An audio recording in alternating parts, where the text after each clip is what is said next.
developing industries that have minimal environmental impact. So, instead na pagpokusan natin yung mga pabrika, why not mag-focus naman tayo dito sa green economy? Okay? Why not plant more trees or promote this green economy more rather than this mga pabrika? Kasi sa pabrika, yes, meron tayong income na makukuha, mapapadali din nito yung mga productions of sort of materials or raw materials, but ramdam niyo ba yung epekto ng mga pabrikang yun? For example, yung mga bumubuga ng mga maiitim na usok. It can cause air pollution. Sa dagat naman, yung mga oil spill. Pwede naman itong maapektuhan yung mga living creatures doon sa dagat. Kasama na yung mga corals and other species doon. And aside from that, kahit sa pagmamining. 'Di ba? So, nauubos yung mga resources and nasisira din yung resources na yun na meron tayo. So, why not promote this green economy, okay?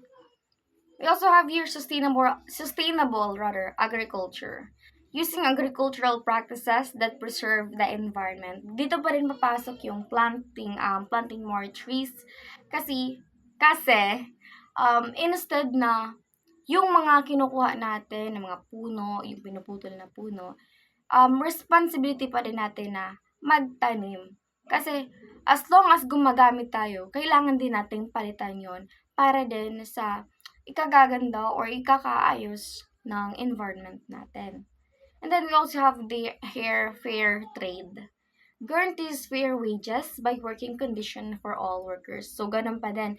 Fair trade. So, ibig sabihin, pantay-pantay pa din yun dito. Katulad din ng magit ko kanina na fair treatments and fair opportunities.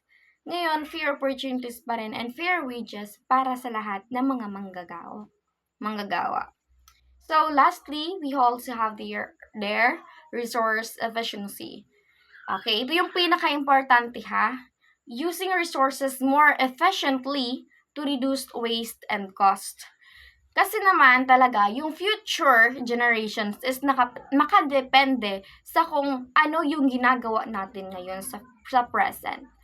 Kung pinapabayaan natin, kung binabalagbag na lang natin yung mga natural resources na ginagamit natin ngayon, napapakinabangan natin ng napapakinabangan, pero pinapabayaan lang naman natin. Do you think the future generation will gain something about the natural resources na meron tayo ngayon? Siguro meron naman, pero hindi na ganon ka-sustainable. Hindi na mame-maintain yung mga natural resources na meron tayo ngayon. Kasi nga, inuubos din natin, and because of our irresponsible action and irresponsible consumption of these natural resources, may posibilidad na hindi na nila yun mapakinabangan. And worst, pero sila yung mag-suffer ng kung ano man ang ginawa natin ngayon sa present days. So, guys, let us be mindful again. Let us be responsible for actions that we are going to take. Kasi sabi ko nga, even the smallest thing na ginagawa natin can create the biggest impact at the end of the day. Okay? So, let us work together to make these practices effectively and efficiently to maintain sustainability in our local community. So, in conclusion, by working together and making conscious choices sa pagiging responsable natin sa mga bagay-bagay, we can create a healthy, just, and prosperous world for future generations. So, yan lang po for today's video. May activity akong kasunod nito, so paki-answer na lang po. Thank you so much.